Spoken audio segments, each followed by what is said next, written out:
ए जी आमवा महुइया के झूमे डोरिया। ए जी आमवा महुइया के झूमे डोरिया। तनी ताकी ना समोदी अपना दीदी ओरिया।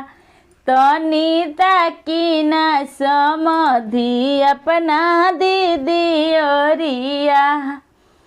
ए जी कोई से में ताकी अपना दीदी ओरिया। ए जी कोई से में ताकी अपना दीदी ओरिया। दीदी तीन गोइया रे कोयली तीन ओरिया। दीदी तीन गोइया रे कोयली तीन ओरिया। ए जी आमवा महुइया के झूमे डोलिया। ए जी आमवा महुइया के झूमे डोलिया। तनी ताकी ना बरतियवा अपना दीदी ओरिया।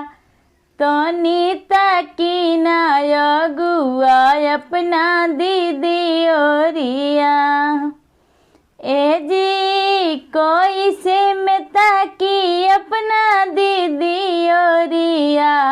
ए जी कोई से में ताकी अपना दीदी ओरिया। दीदी तीन गोइया रे कोयली तीन जोतिया। दीदी तीन गोइया रे कोयली तीन जोतिया। एगो हिंदू एगो मुस्लिम एगो ईसाई जोतिया। एगो हिंदू एगो मुस्लिम एगो ईसाई जोतिया। ए जी आमवा महुइया के झूमे डोलिया। ए जी आमवा महुइया के झूमे डोलिया। तनी ताकी ना ये सरऊ अपना दीदी ओरिया। तनी ताकी ना भसुर जी अपना दीदी ओरिया। ए जी कोई से में ताकी अपना दीदी ओरिया। ए जी कोई से में ताकी अपना दीदी ओरिया। दीदी तीन गोइया रे कोयली तीन जोतिया। दीदी तीन गोइया रे कोयली तीन जोतिया।